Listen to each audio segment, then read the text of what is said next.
could feel my scarf clinging to my neck as I stood outside the modest brick house. This was my first job in America. Far from the dusty streets of Bala, where I grew up back home, I'd never imagined leaving my family or my small world. But life had a way of surprising us. The Jacobs, a seemingly perfect family of 4, needed a nanny. And I needed the money. It wasn't just about the paycheck. It was about proving to my parents and siblings that I could do this, that I could thrive in a country so different from my own. I was 33, unmarried, and fiercely independent, a rarity. For a Jordanian woman, Brianna, Jacobs the wife, was polished and stunning. She wore tailored blouses and designer heels that clacked against them, marble floors of their spacious home. She greeted me with a warm smile. Her blonde hair swept into a bun and spoke in that deliberate way Americans do, as thought they wanted you to know every single word mattered. Then there was Zach Jacobs, the husband. He was tall, with an easy charm that immediately put you at ease. His sandy brown hair curled slightly at the ends, and his laugh lines hinted at a man who had seen joy, not just stress. He didn't say much that day, just nodded politely and handed me a cup of tea. Their children, Splendor and Emmanuel, were 5 and 3, full of energy and endless questions. I was nervous. Of course, I'd never worked as a nanny before. But Brianna assured me my experience as the eldest of 6 siblings would suffice. She was kind, but I could tell she was a perfectionist. She handed me a thick binder of rules, meal plans, daily routines, emergency numbers, and even instructions for folding laundry. The first few weeks were uneventful. I'd wake up at 6 hours, prepare breakfast pack, Splendor lunch for school, and keep Emmanuel entertained until nap time.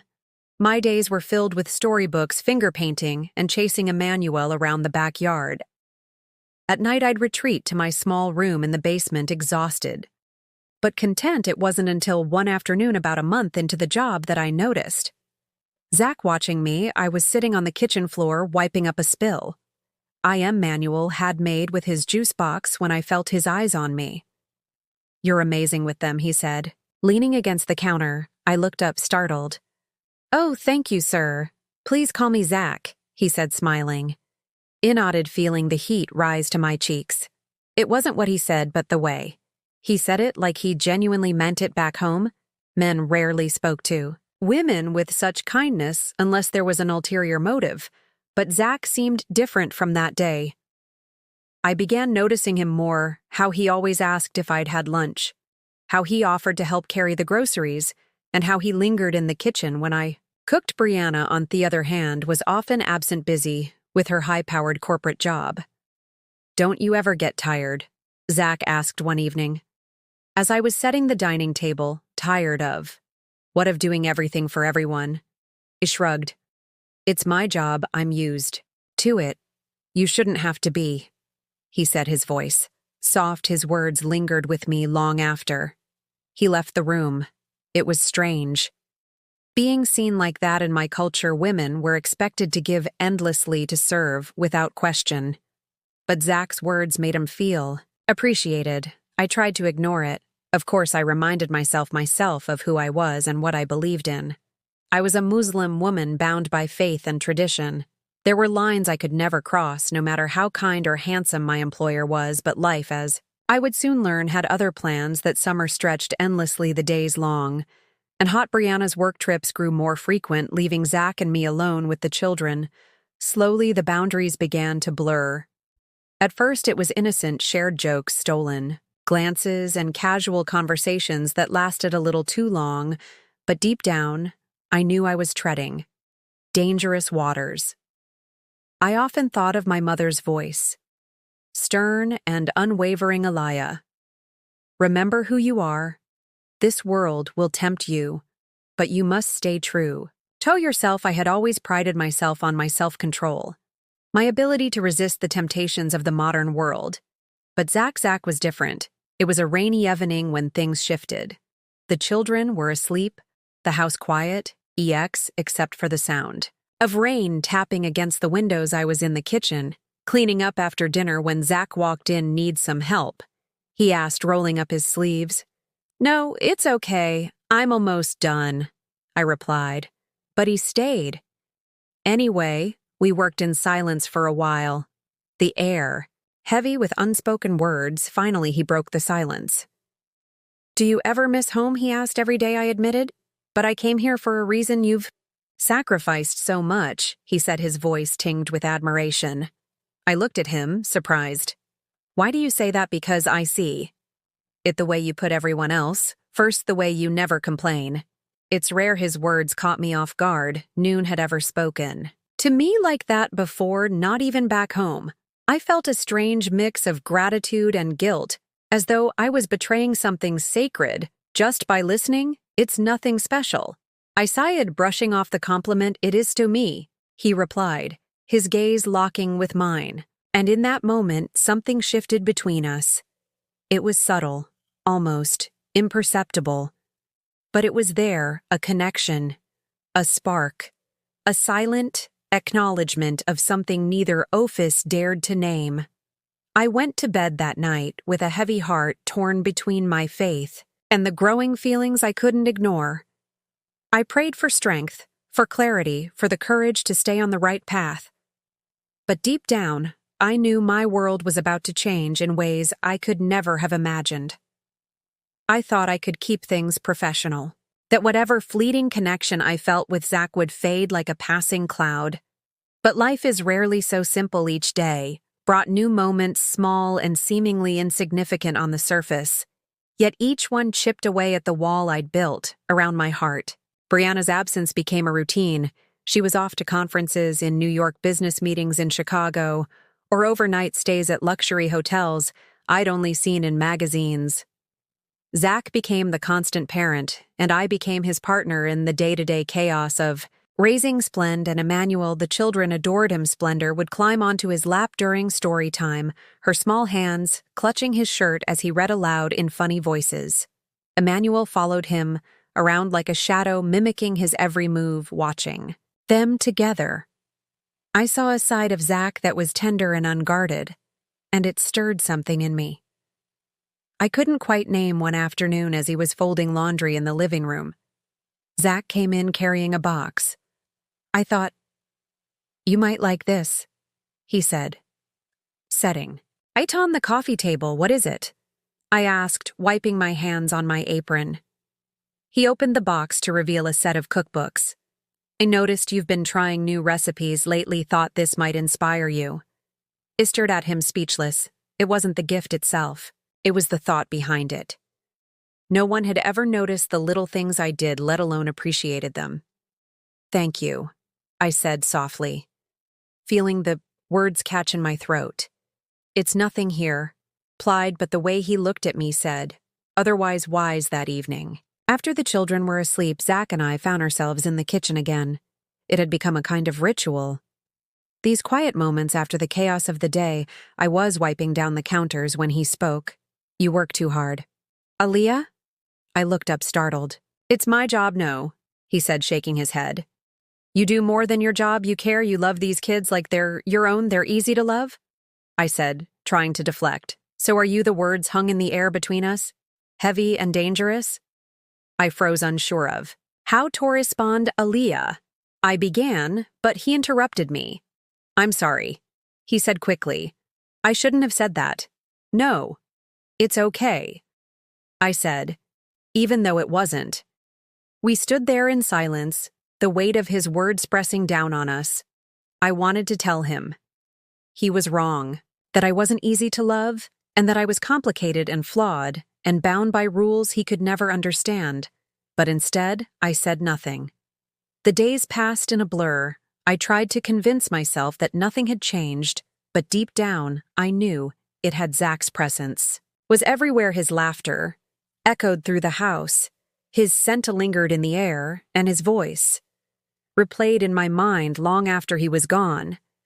I began to notice the little things about him, the way his eyes wrinkled when he smiled, the way he hummed under his breath while doing dishes, the way he always made sure the kids said thank you and please. He wasn't just kind. He was thoughtful in a way that felt rare and precious. One afternoon as I was pushing Splendor on the swing in the backyard, Zach came out with a tray of icy tea. "Thought you might need a break," he said, handing me a glass.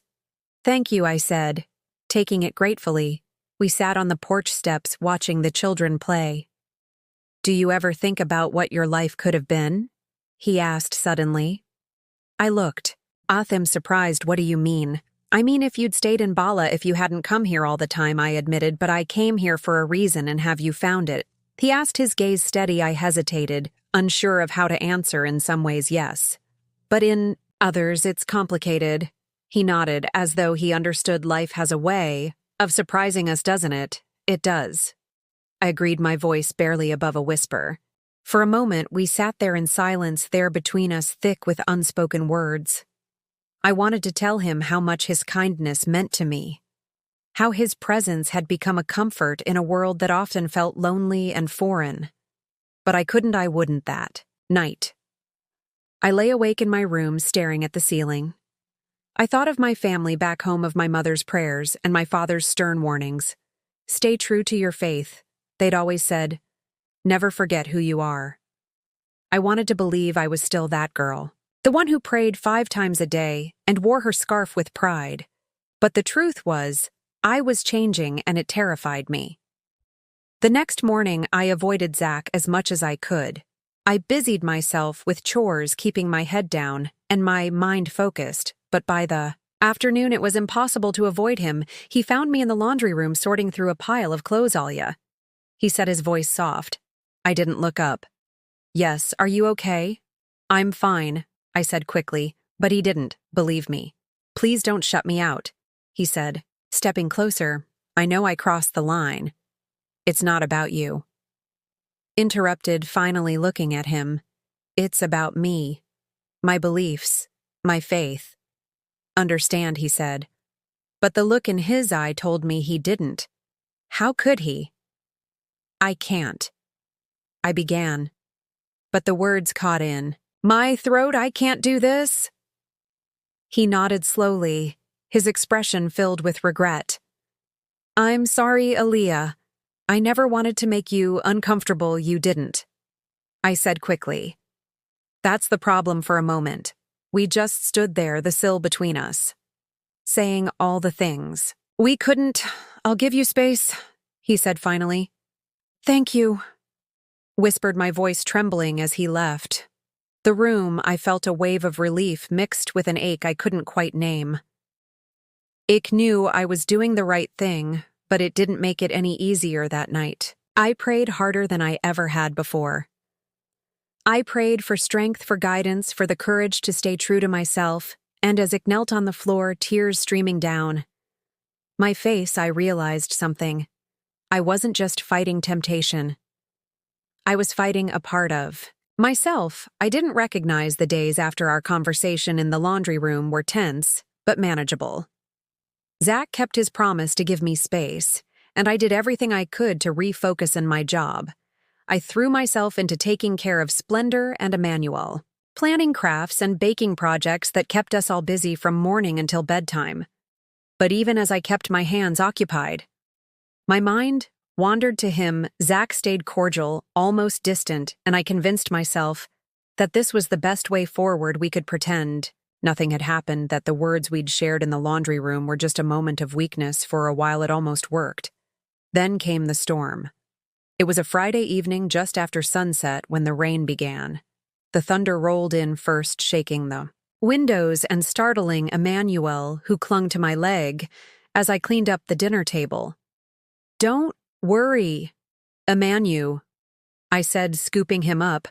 It's just a little noise. Let me get you ready for bed. Okay? Okay? I carried him upstairs, reading his favorite bedtime story while the rain poured outside. By the time both kids were asleep, the storm had grown stronger. The wind howled and the house felt eerily quiet. Despite the chaos outside, I headed downstairs expecting to find Zach in his usual spot on the couch.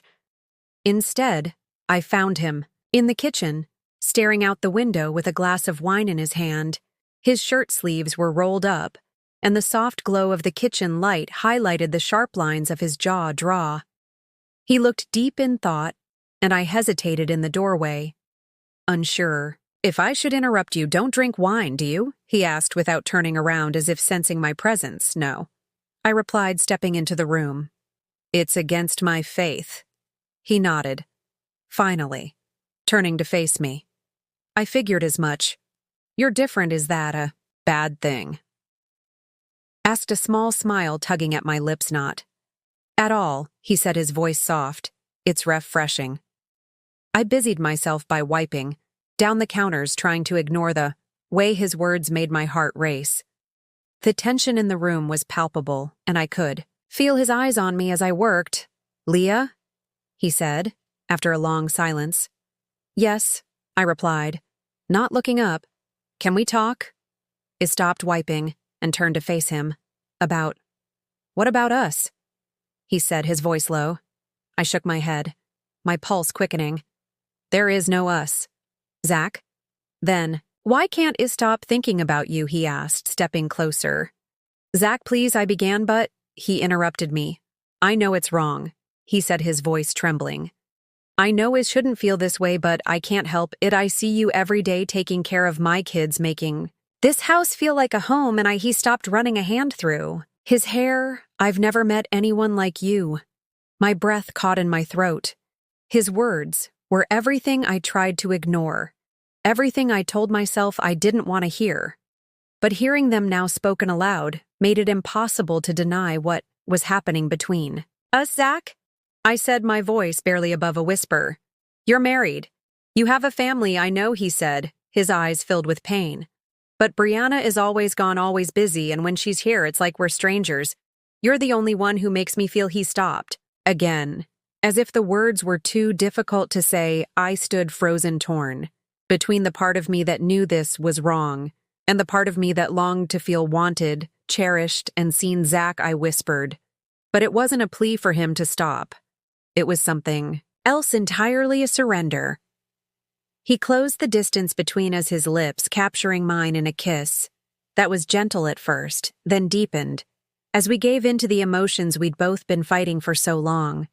His hand slid down to my waist, pulling me closer, and I felt myself melting into him, forgetting everything else. Brianna, the children, my faith, my family. In that moment, there was only him. We didn't stop at a kiss that night. As the storm raged outside, we crossed a line we could never uncross. Held me upstairs to his bedroom, his touching igniting a fire within me I hadn't known existed. I let him undress me, his hands worshipping every inch of my body, as though I were something sacred in his arms. I felt beautiful, powerful, and utterly free. It was nothing like I'd imagined back home. Intimacy was never spoken about, a taboo topic that existed only in whispers behind closed doors. But with Zach, it was different. He was attentive, patient, and passionate, making me feel things I'd never thought possible. For the first time in my life, I felt truly desired. When it was over, we lay tangled together, the sound of the rain beating against the windows. I knew I should feel guilty, ashamed, even disgusted with myself. But I didn't. Instead, I felt a strange sense of peace, as though I'd finally found the missing piece of myself. The next morning, reality hit me like a freight train. As I got the children ready for breakfast, I avoided Zach's gaze, the weight of what we'd done pressing down on me. But when he caught my eye and gave me a small, knowing smile, I felt that same rush of adrenaline I'd felt the night before. It didn't stop there over the next few weeks. We found ourselves stealing moments whenever we could, a lingering touch as we passed in the hallway, a whispered conversation in the kitchen after the children were asleep, a hurried embrace behind closed doors. Each time I told myself it would be the last, but it never was.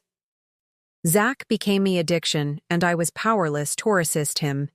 He made me forget everything, my faith, my upbringing, the values I'd once held so dear. For a while, I let myself believe that we could keep this up, that we could exist in our own little bubble without the rest of the world finding out. But deep down, I knew it couldn't last, and when the bubble finally burst, it would leave nothing but devastation in its wake. The weeks that followed were a whirlwind, a blur of stolen moments and whispered promises that filled my days with equal parts ecstasy and dread. Zach and I were careful yet reckless finding time for each. Other when Brianna wasn't home when the children were asleep, or when the house was empty each time we touched. It told myself it would be the last, but it never was. I felt like I was living two lives during the day. I was Aliyah, the devoted nanny, who read bedtime stories, cooked meals, and smiled warmly at Splendor and Emmanuel. But at night, when the world went quiet and the house fell into darkness, I became someone else, entirely. Someone who belonged to Zach in ways I'd never belonged to anyone before. One evening after the children were tucked into bed, Zach found me in the living room folding laundry Brianna had left that morning for another work trip, and the house was unusually still. He stood in the doorway watching me, his presence filling the room before he even spoke. "Do you ever stop working?" he asked, his voice tinged with amusement. I looked up, smiling despite myself. "Someone has to keep this place running." He crossed the room and sat down beside me, his thigh brushing against mine. "You're amazing." "You know that?" I shook my head, laughing softly. "I'm just doing my job." "No," he said, his tone serious now. "You're more than that. You've done more for this family than I think Brianna or I ever could." I felt a pang of guilt. At the mention of her name, "You shouldn't say that." "Why not?" "It's true." I avoided his gaze, focusing on the pile of clothes in front of me. "You love her, Zach. She's your wife." He sighed, running a hand through his hair. "I do love her, but not the way I love you." His words hung in the air, heavy and undeniable. I wanted to tell him he was wrong, that he couldn't love me, that what we were doing was nothing more than a mistake. But I couldn't, because deep down I knew I felt the same way. He reached for my hand, his fingers intertwining with mine. "Aliyah, look at me." Reluctantly, I lifted my eyes to meet his. The intensity in his gaze made my breath catch in my throat. "You mean everything to me," he said. "I know. This isn't right, but I can't imagine my life without you." The tears I'd been holding back finally spilled over, and he pulled me into his arms, holding me tightly as I cried. "I'm sorry," I whispered. "Never meant for this to happen, neither, did I?" he said softly. "But I don't regret it." As the week turned into months, our affair became harder to hide. Brianna's absences gave us the freedom to indulge in our forbidden relationship, but the moments when she was home were unbearable. I avoided her as much as I could, ashamed to look her in the eye. She was kind to me, trusting, and utterly unaware of the betrayal unfolding under her roof. "Aliyah, you've been such a blessing to this family," she said one evening, as we sat in the kitchen. "I don't know how we managed before you came." Along her words felt like a knife to my chest, and I forced a smile. "Thank you, Mrs. Jacob. Please call me Brianna," she said, laughing lightly. "You're practically part of the family." Her trust only deepened my guilt, but it didn't stop me. Each night, after Brianna went to bed, Zach would find me. Sometimes we talk, other times we'd simply hold each other, lost in the silence of the house. More often than not, we'd end up in his bed, tangled in a passion that made me forget everything else. One night after Brian had left for a weekend conference, Zach and I shared a bottle of wine in the living room. I hadn't meant to drink, but he insisted, pouring me a small glass and teasing me until I took a sip. The warmth of the wine spread through me, loosening the tight grip of my self-control. "You're beautiful," he said, his voice slow and husky. "Do you know that?" I shook my head, feeling my cheeks flush. "You're just saying that I'm not," he said, leaning closer. "You're the most beautiful woman I've ever seen." Before I could respond, he kissed me, his lips capturing mine in a way that left no room for doubt. This wasn't just lust, it was something deeper, something neither of us could name. His hands moved to my waist, pulling me closer, and I felt myself surrender completely. We didn't make it to the bedroom that night. Instead, we stayed there, on the living room floor, the flickering light of the fireplace casting shadows on the walls as we lost ourselves in each other. It was raw, unrestrained, and completely consuming. The next morning, I woke up in his arms, the events of the night before replaying in my mind. I should have felt ashamed, but all I felt was a strange sense of contentment. For the first time in a long time, I felt like I belonged as I got dressed and prepared breakfast for the children.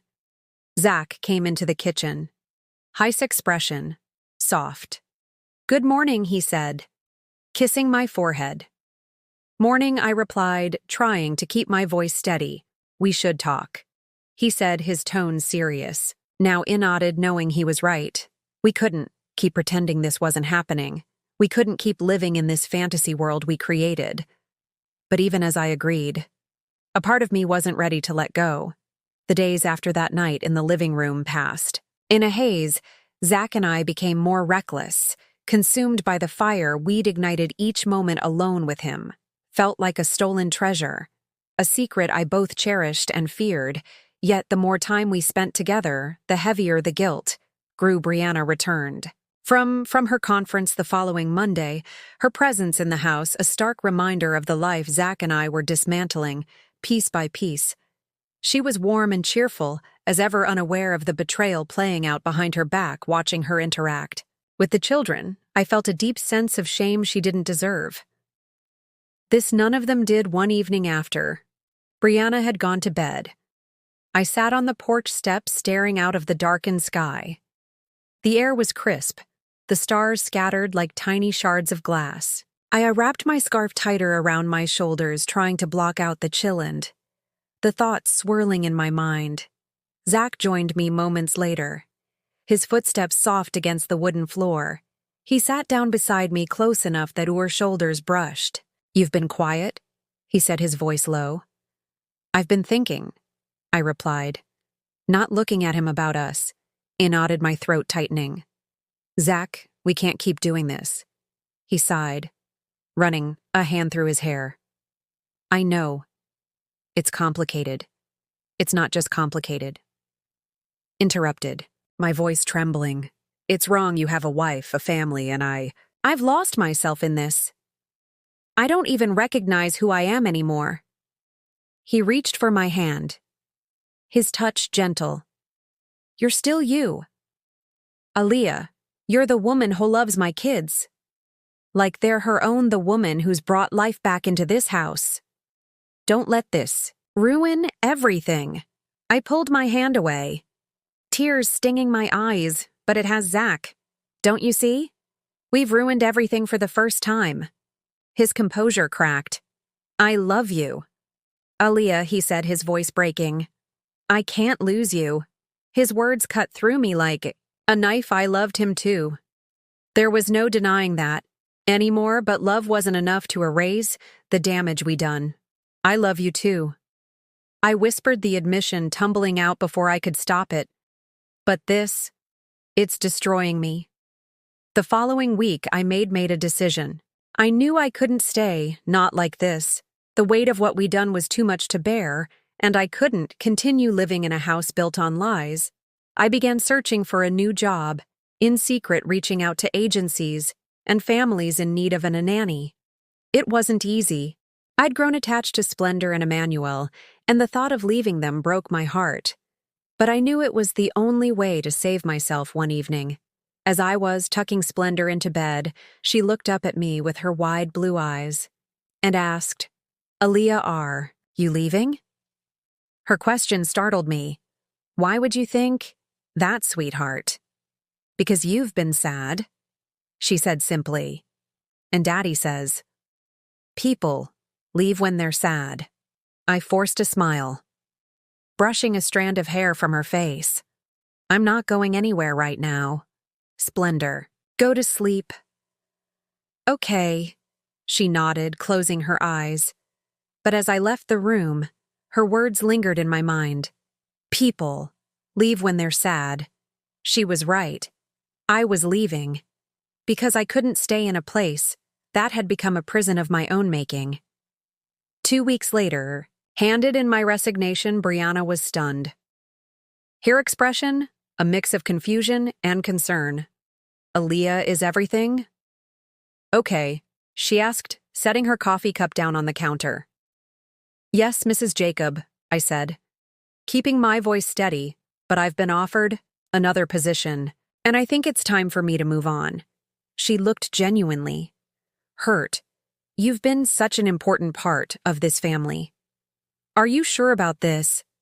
I nodded, unable to meet her eyes. I'm sure.